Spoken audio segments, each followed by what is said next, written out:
इच्छा, आशा, अपेक्षा, आकांक्षा, यही सब मानव समाज के चालक होते हैं।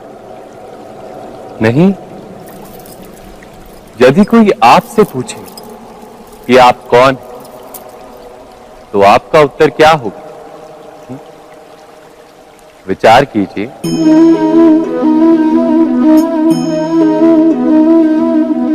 आप तुरंत ही ये जान पाएंगे कि आपकी इच्छाएं ही आपके जीवन की व्याख्या है। कुछ पाने से मिली सफलता, कुछ ना पाने से मिली निष्फलता ही आपका परिचय। अधिकतर लोग ऐसे जीते हैं कि स्वयं भीतर से मरते रहते हैं, किंतु अपनी इच्छाओं को नहीं मार पाते। इच्छाएं उन्हें दौड़ाती हैं जिस प्रकार मृग तृष्णा मृग को दौड़ाती। परंतु इन्हीं इच्छाओं के गर्भ में ही ज्ञान का प्रकाश भी है। कैसे? जब इच्छाएं अपूर्ण रहती और टूटती, तब वहीं से ज्ञान की किरण प्रवेश करती है मनुष्य के हृदय।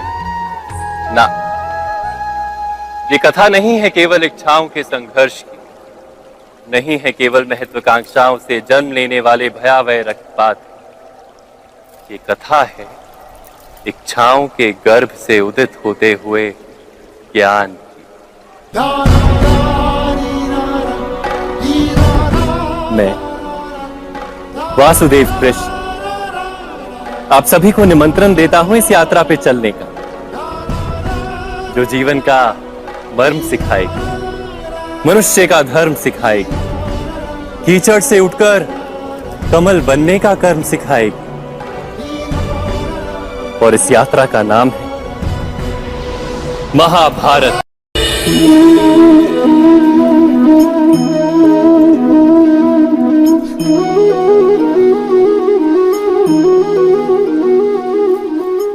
संतानों के भविष्य को सुख से भरने का प्रयत्न करना, यही हर माता पिता का प्रथम कर्तव्य होता है, जिन्हें आप इस संसार में लाए और जिनके कर्मों से ये जगत आपका भी परिचय पाएगा भविष्य में।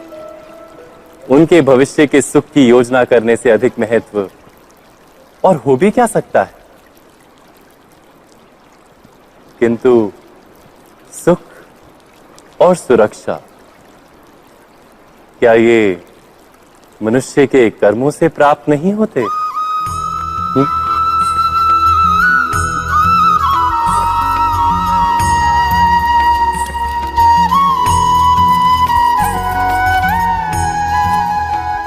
माता पिता के दिए हुए अच्छे या बुरे संस्कार, उनकी दी हुई योग्य अथवा अयोग्य शिक्षा, क्या आज के सारे कर्मों का मूल नहीं? संस्कार और शिक्षा से बनता है मनुष्य का चरित्र।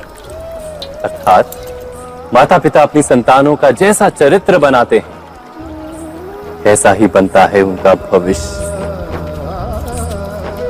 किंतु फिर भी अधिकतर माता पिता अपनी संतानों का भविष्य सुरक्षित करने की चिंता में उनका चरित्र निर्माण का कार्य भूल ही जाते हैं। वस्तुतः जो माता पिता अपनी संतानों के भविष्य की चिंता करते हैं, उनकी संतानों को कोई लाभ नहीं होता।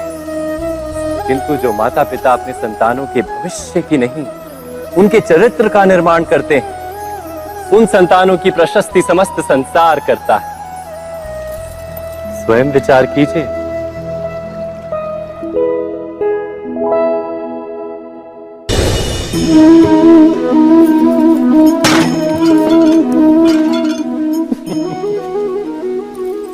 कभी कभी कोई घटना मनुष्य के जीवन की सारी योजनाओं को तोड़ देती और मनुष्य उस आघात को अपने जीवन का केंद्र मान लेता।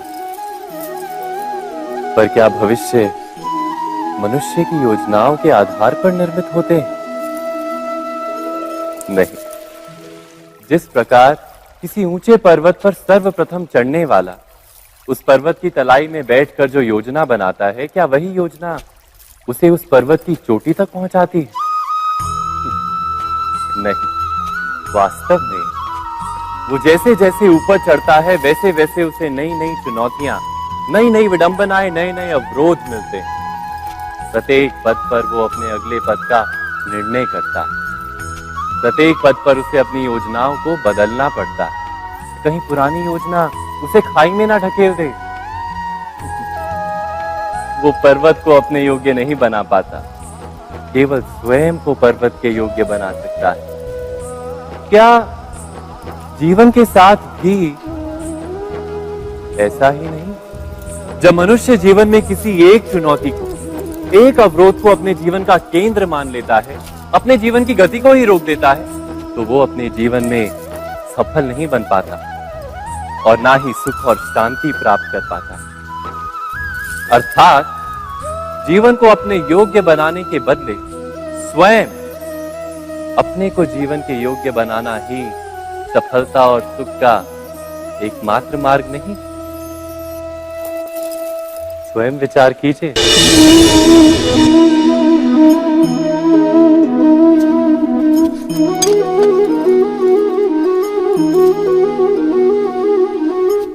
भविष्य का दूसरा नाम है संघर्ष।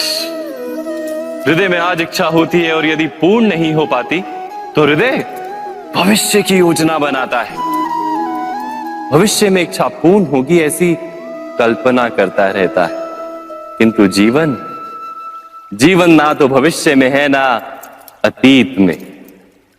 जीवन तो इस क्षण का नाम, अर्थात इस क्षण का अनुभव ही जीवन का अनुभव।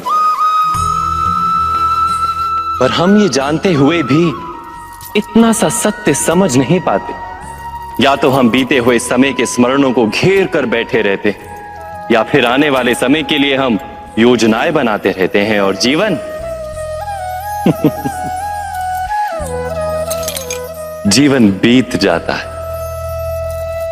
एक सत्य यदि हम हृदय में उतार लें कि ना हम भविष्य देख सकते हैं, ना ही भविष्य निर्मित कर सकते हैं, हम तो केवल धैर्य और साहस के साथ भविष्य को आलिंगन दे सकते हैं, स्वागत कर सकते हैं भविष्य का।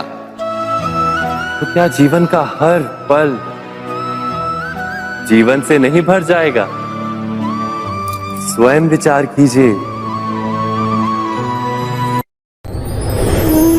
पूर्वजों की इच्छा, आशा, महत्वाकांक्षा, क्रोध, बैर, प्रतिशोध, यही सब आने वाली पीढ़ी की धरोहर बनते हैं। माता पिता अपनी संतानों को देना तो चाहते हैं समस्त विश्व का सुख, पर देते हैं अपनी पीड़ाओं की संपत्ति। देना चाहते हैं अमृत, पर साथ ही साथ विष का घड़ा भी भर देते हैं। आप विचार कीजिए, आपने अपनी संतानों को क्या दिया आज तक? अवश्य प्रेम, ज्ञान, संपत्ति आदि दिए, पर क्या साथ ही साथ उनके मन को मैल से भर देने वाले पूर्व ग्रह नहीं दिए? अच्छे बुरे की पूर्व निर्धारित व्याख्याएं नहीं दी? व्यक्ति का व्यक्ति के साथ, समाजों का समाजों के साथ, राष्ट्र का राष्ट्र के साथ संघर्ष क्या इन्हीं पूर्व ग्रहों से निर्मित नहीं होते? हत्या, मृत्यु, रक्तपात क्या इन्हीं पूर्व ग्रहों से नहीं जन्मते? अर्थात माता पिता अपनी संतानों को जन्म के साथ मृत्यु का दान भी देते हैं। प्रेम के प्रकाश के साथ साथ घृणा का अंधकार भी देते हैं, और अंधकार मन का, हृदय का हो या वास्तविक हो, उससे केवल भय प्राप्त होता है, केवल भय। स्वयं विचार कीजिए।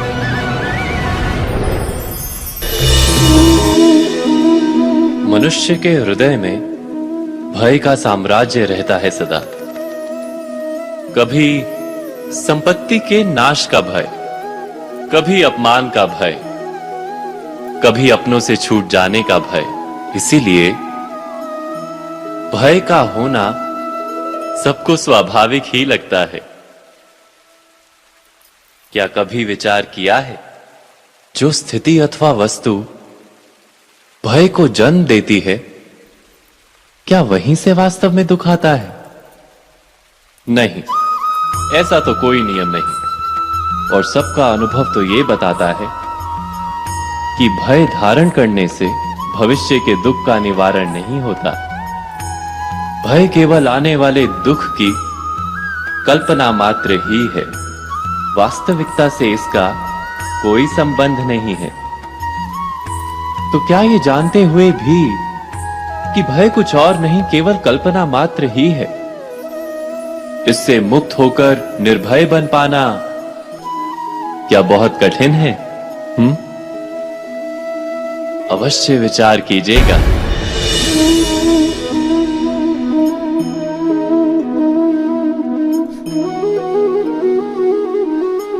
जगत में प्रत्येक व्यक्ति को किसी ना किसी प्रकार की निर्बलता अवश्य होती है। जैसे कोई बहुत तेजी से दौड़ नहीं पाता तो कोई अधिक भार नहीं उठा पाता, कोई असाध्य रोग से पीड़ित रहता है तो कोई पढ़े हुए पाठों को स्मरण में नहीं रख पाता। ऐसे अनेकों उदाहरण और भी हैं। क्या आप किसी ऐसे व्यक्ति को जानते हैं जिसे सब कुछ प्राप्त हो और हम जीवन की उस एक निर्बलता को जीवन का केंद्र मानकर जीते हैं?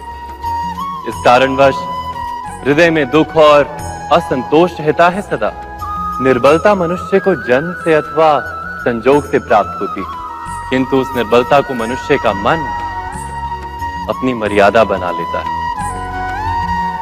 किंतु कुछ व्यक्ति ऐसे भी होते हैं जो अपने पुरुषार्थ और श्रम से उस निर्बलता को पराजित कर देते हैं।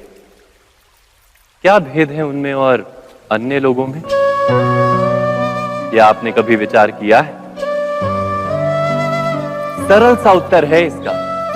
जो व्यक्ति निर्बलता से पराजित नहीं होता, जो पुरुषार्थ करने का साहस रखता है हृदय में, वो निर्बलता को पार कर जाता है।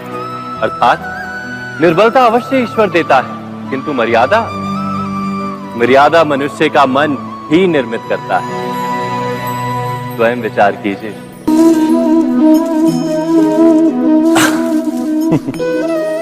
मनुष्य के सारे संबंधों का आधार है अपेक्षा। पति कैसा हो जो मेरा जीवन सुख और सुविधा से भर दे? पत्नी कैसी हो जो सदैव मेरे प्रति समर्पित रहे? संतान कैसी हो जो मेरी सेवा करे, मेरा आदेश माने?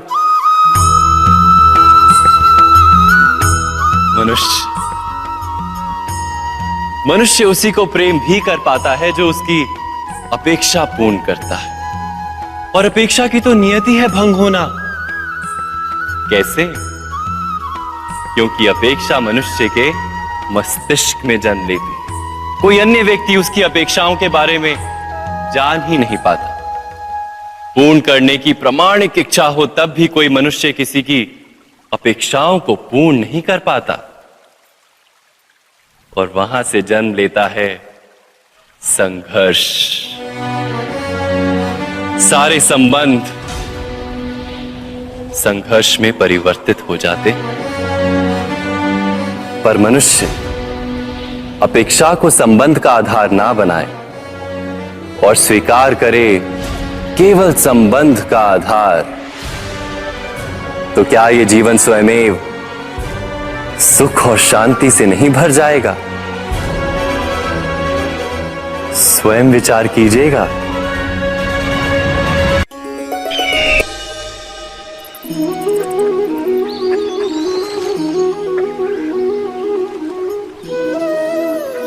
समय के आरंभ से ही मनुष्य को एक प्रश्न सदा पीड़ा देता है कि वो अपने संबंधों में अधिकतम सुख और कम से कम दुख किस प्रकार प्राप्त कर सकता है। क्या आपके सारे संबंधों ने आपको संपूर्ण संतोष दिया है? विचार कीजिए। हमारा जीवन संबंधों पर आधारित है। हमारी सुरक्षा संबंधों पर आधारित है। इसी कारण हमारे जीवन के सारे सुखों का आधार भी संबंध है। किंतु फिर भी हमें संबंधों में ही अधिकतर दुख क्यों प्राप्त होते हैं? सदा ही संघर्ष भी संबंधों से ही उत्पन्न क्यों हो जाते हैं? कभी विचार किया है? जब कोई व्यक्ति किसी अन्य व्यक्ति के विचार अथवा कार्य को स्वीकार नहीं करता, उसमें परिवर्तन करने का प्रयत्न करता है, तो संघर्ष जन्म लेता है। अर्थात जितना अधिक अस्वीकार उतना ही अधिक संघर्ष, और जितना अधिक स्वीकार उतना ही अधिक सुख। क्या ये वास्तविकता नहीं? यदि मनुष्य स्वयं अपनी अपेक्षाओं पर अंकुश रखे, अपने विचारों को परखे, किसी अन्य व्यक्ति में परिवर्तन करने का प्रयत्न ना कर स्वयं अपने भीतर परिवर्तन करने का प्रयास करे, तो क्या संबंधों में संतोष प्राप्त करना इतना कठिन? अर्थात क्या स्वीकार ही संबंध का वास्तविक अर्थ नहीं? स्वयं विचार कीजिए।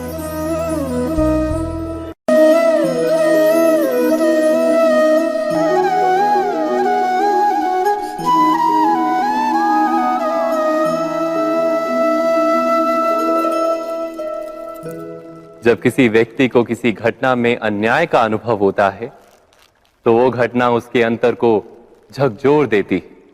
समस्त जगत उसे अपना शत्रु प्रतीत होता है। अन्याय लगने वाली घटना जितनी बड़ी होती है, मनुष्य का हृदय भी उतना ही अधिक विरोध करता है। उस घटना के उत्तर में वो न्याय मांगता है, और ये योग्य भी है। वास्तव में समाज में किसी भी प्रकार का अन्याय व्यक्ति की आस्था और विश्वास का नाश है। किंतु ये न्याय क्या है? न्याय का अर्थ क्या है? अन्याय करने वाले को अपने कार्य पर पश्चाताप हो, और अन्याय भुगतने वाले के मन में फिर से विश्वास जगे समाज के प्रति। इतना ही अर्थ है ना न्याय का। किंतु जिसके हृदय में धर्म नहीं होता, वो न्याय को छोड़कर बैर और प्रतिशोध को अपनाता है। हिंसा के बदले प्रतिहिंसा की भावना लेकर चलता है। स्वयं भोगी हुई पीड़ा से कहीं अधिक पीड़ा देने का प्रयत्न करता है, और इस मार्ग पर चलते अन्याय को भुगतने वाला स्वयं अन्याय करने लगता है। शीघ्र ही वो अपराधी बन जाता है। अर्थात न्याय और प्रतिशोध के बीच बहुत कम अंतर होता है, और इसी अंतर का नाम है धर्म। क्या ये सत्य नहीं? स्वयं विचार कीजिए। दो व्यक्ति जब निकट आते हैं तो एक दूसरे के लिए सीमाएं और मर्यादाएं निर्मित करने का प्रयत्न अवश्य करते हैं। हम यदि सारे संबंधों पर विचार करें तो देखेंगे कि इन सारे संबंधों का आधार यही सीमाएं हैं जो हम दूसरों के लिए निर्मित करते हैं। और यदि अनजाने में भी कोई अन्य व्यक्ति इन सीमाओं को तोड़ता है, तो उसी क्षण हमारा हृदय क्रोध से भर जाता है। इन सीमाओं का वास्तविक रूप क्या है? क्या हमने कभी विचार किया? सीमाओं के द्वारा हम दूसरे व्यक्ति को निर्णय करने की अनुमति नहीं देते, अपना निर्णय उस व्यक्ति पर थोपते हैं। अर्थात किसी की स्वतंत्रता का अस्वीकार करते हैं। और जब स्वतंत्रता का अस्वीकार किया जाता है तो उसका हृदय दुख से भर जाता है, और जब वो सीमाओं को तोड़ता है तो हमारा हृदय क्रोध से भर जाता है। क्या ऐसा नहीं होता?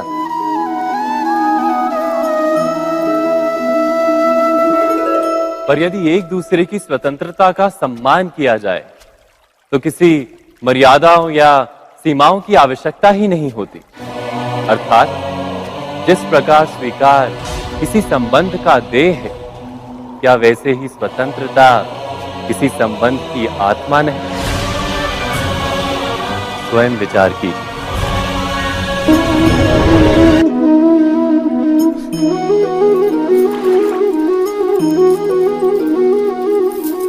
पिता सदा ही अपने संतान के सुख की कामना करते हैं, उनके भविष्य की चिंता करते रहते हैं।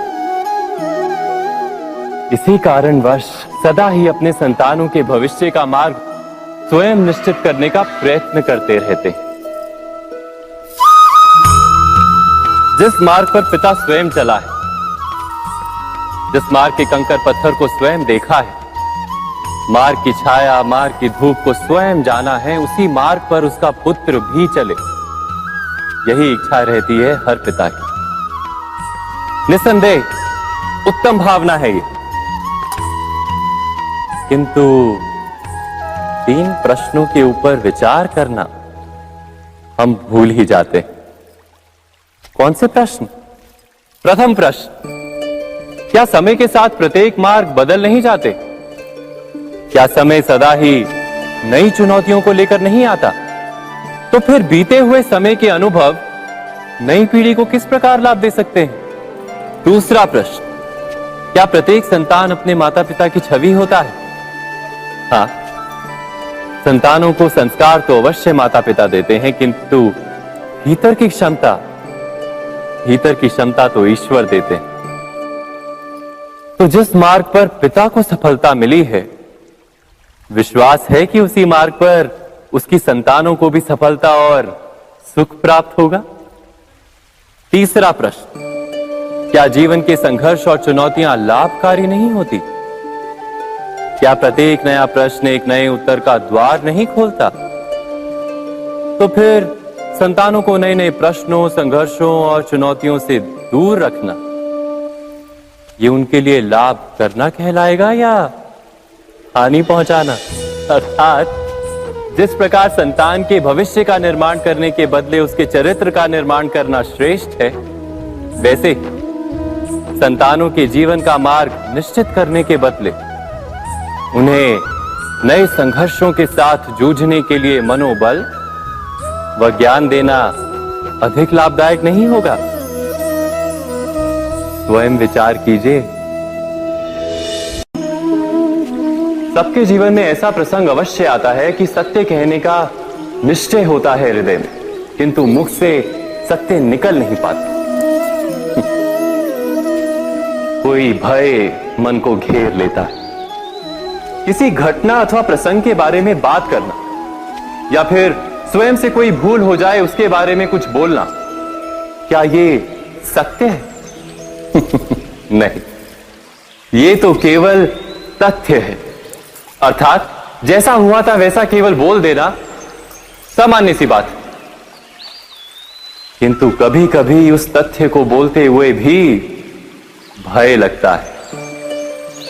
कदाचित किसी दूसरे की भावनाओं का विचार आता है मन, दूसरे को दुख होगा, ये भय भी शब्दों को रोकता है। तो ये सत्य क्या है? क्या हमने कभी विचार किया है? जब भय रहते हुए भी कोई तथ्य बोलता है तो वो सत्य कहलाता है। वास्तव में सत्य कुछ और नहीं, केवल निर्भयता का दूसरा नाम है। और निर्भय होने का कोई समय नहीं होता, क्योंकि निर्भयता आत्मा का स्वभाव है। अर्थात क्या प्रत्येक क्षण सत्य बोलने का क्षण नहीं होता?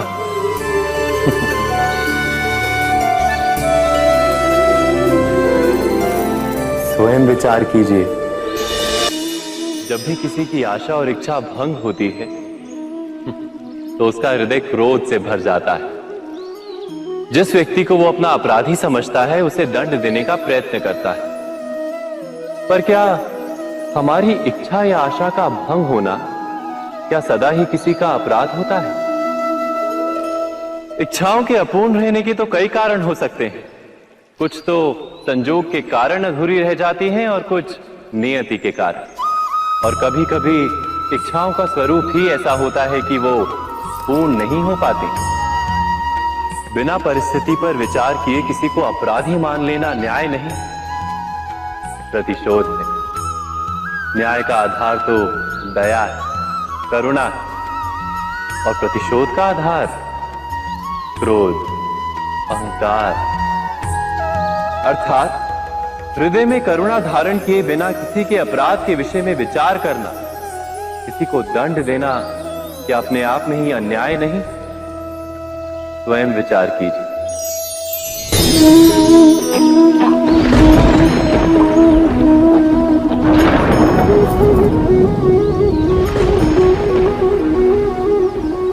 सपनों और पूर्वाभासों के आधार पर हम भविष्य के सुख दुख की कल्पना करते हैं। भविष्य के दुख का कारण दूर करने के लिए हम आज योजना बनाते हैं, किंतु कल के संकट को आज निर्मूल करने से हमें लाभ मिलता है या हानि पहुंचती है? ये प्रश्न हम कभी नहीं करते। सत्य तो यह है कि संकट और उसका निवारण साथ जनते हैं, व्यक्ति के लिए भी और सृष्टि के लिए भी। नहीं, आप अपने भूतकाल का स्मरण कीजिए, इतिहास को देखिए। आप तुरंत ही ये जान पाएंगे कि जब जब संकट आता है तब तब उसका निवारण करने वाली शक्ति भी जन्म लेती है। यही तो जगत का चलन है। वस्तुतः संकट ही शक्ति के जन्म का कारण है। प्रत्येक व्यक्ति जब संकट से निकलता है तो एक पद आगे बढ़ा होता है, अधिक चमकता है, आत्मविश्वास से अधिक भरा होता है, न केवल अपने लिए अपितु विश्व के लिए भी। क्या ये सत्य नहीं? वास्तव में संकट का जन्म है एक अवसर का जन्म, अपने आप को बदलने का, अपने विचारों को ऊंचाई पर करने का अवसर, अपनी आत्मा को बलवान और ज्ञान मंडित बनाने का अवसर। जो ये कर पाता है उसे कोई संकट नहीं होता, किंतु जो ये नहीं कर पाता वो तो स्वयं एक संकट है विश्व के लिए। विचार कीजिए।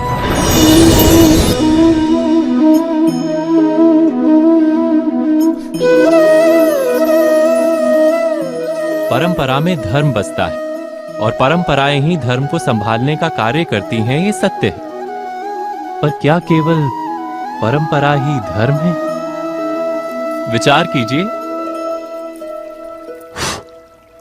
सत्य तो यह है कि जिस प्रकार पाषाण में शिल्प होता है उसी प्रकार परंपरा में धर्म होता है। इस पत्थर में शिल्प है, ये पत्थर शिल्प नहीं।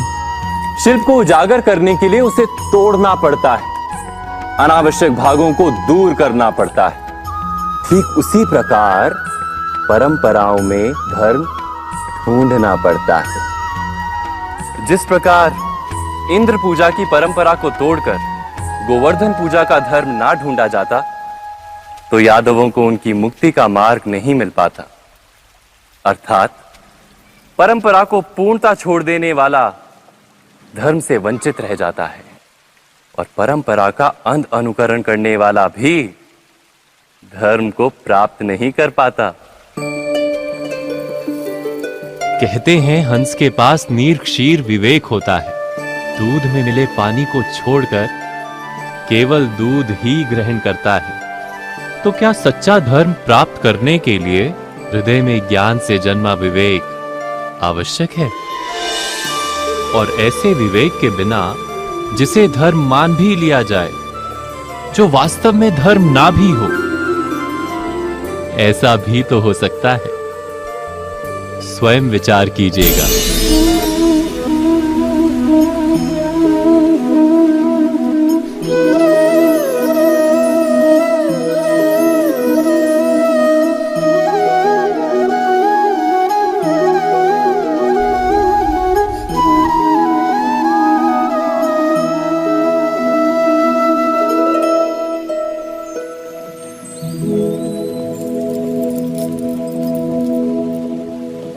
भविष्य के आधार पर सब आज का निर्णय लेना चाहते हैं। भविष्य में सुख मिले, भविष्य सुरक्षित हो, ऐसे निर्णय आज लेने का प्रयत्न रहता है सबका। आप अपने जीवन को देखिए। क्या आपके अधिकतर निर्णय के पीछे भविष्य का विचार नहीं होता? और हो भी क्यों ना, अपने जीवन को सरल और सुखमय बनाने का प्रयत्न करने का अधिकार सबका है। पर भविष्य तो कोई नहीं जानता, केवल कल्पना ही की जा सकती है। तो जीवन के सारे महत्वपूर्ण निर्णय कल्पनाओं के आधार पर ही करते हैं हम। क्या निर्णय करने का कोई तीसरा मार्ग हो सकता है? विचार कीजिए। सारे सुखों का आधार धर्म है और वो धर्म मनुष्य के हृदय में बसता है। तो प्रत्येक निर्णय से पूर्व स्वयं अपने हृदय से ये प्रश्न अवश्य पूछ लेना कि ये निर्णय स्वार्थ से जन्मा है या धर्म से। क्या इतना पर्याप्त नहीं? भविष्य के बदले धर्म का विचार करने से क्या भविष्य अधिक सुखपूर्ण नहीं होगा? स्वयं विचार कीजिए। व्यक्ति को जब उसके अपराध का दंड मिलता है, तब कभी कभी उस न्याय को देखकर मन कचोटता है। प्रश्न उठता है हृदय में कि जब वो अपराध हुआ था, तब व्यक्ति भिन्न था। उसके पश्चात उसने इतने पश्चाताप किए, स्वयं में इतना परिवर्तन किया, फिर उसे दंड क्यों मिले? पर जहां आघात होता है, वहां प्रत्याघात भी होता है। जैसा कर्म वैसा फल। यदि किसी को प्रेम दोगे तो सुख प्राप्त होगा, यदि किसी की हत्या करोगे तो मृत्यु दंड मिलेगा। जैसा कार्य वैसा ही न्याय। तो फिर प्रायश्चित और पश्चाताप का कोई मूल्य नहीं है?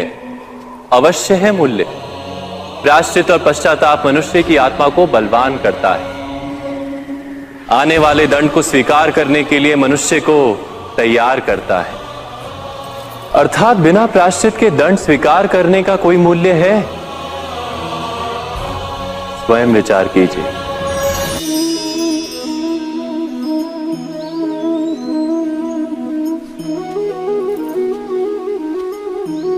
जब अपने किसी अच्छे कार्य के उत्तर में दुख प्राप्त होता है अथवा किसी को उसके दुष्ट कार्य में सुख मिलता है, तो मन अवश्य ये विचार करता है कि अच्छा कार्य करने का, धर्म के मार्ग पर चलने का तात्पर्य क्या है।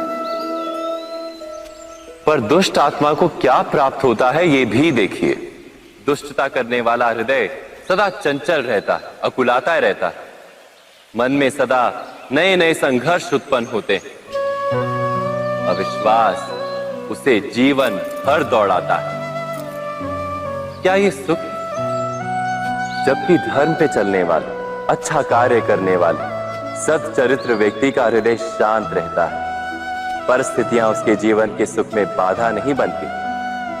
समाज में सम्मान और मन में संतोष रहता है सदा। अर्थात अच्छा बर्ताव भविष्य में किसी सुख का मार्ग नहीं। अच्छा बर्ताव स्वयं सुख अथवा बुरा बर्ताव भविष्य में किसी दुख का मार्ग नहीं। अधर्म उसी क्षण दुख उत्पन्न करता है। धर्म से सुख नहीं, धर्म स्वयं।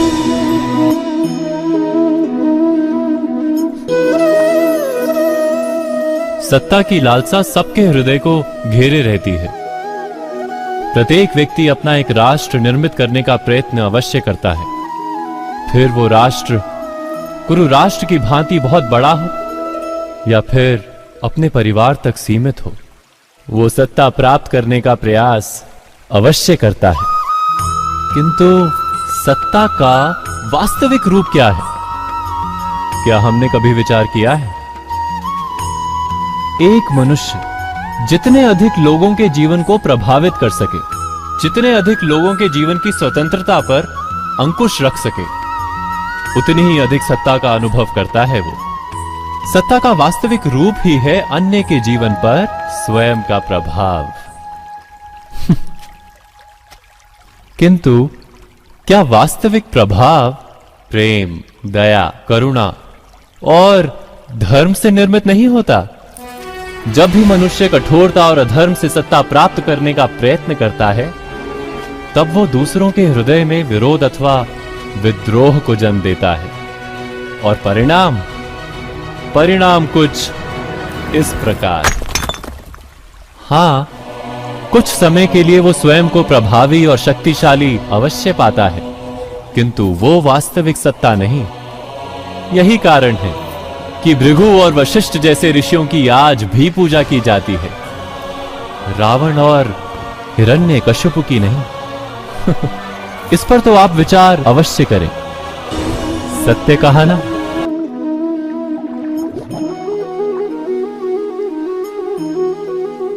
इस संसार में आने वाला प्रत्येक बालक संपूर्णतः संस्कार रहित होता है।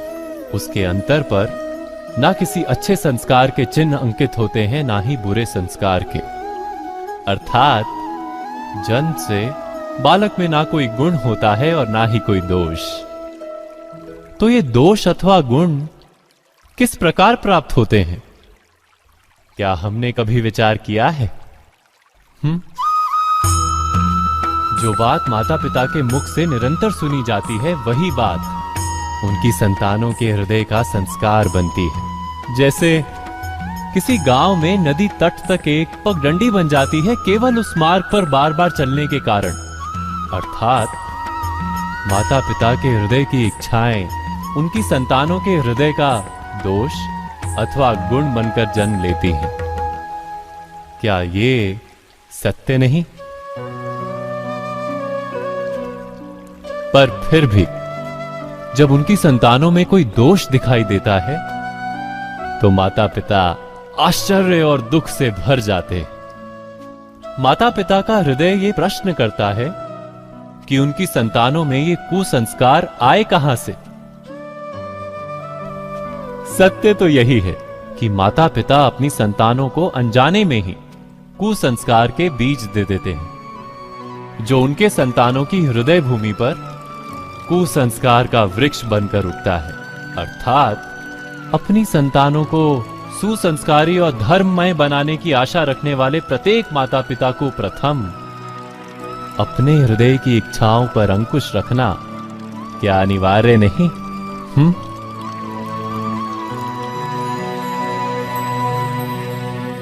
प्रत्येक माता पिता इस पर विचार अवश्य कीजिएगा।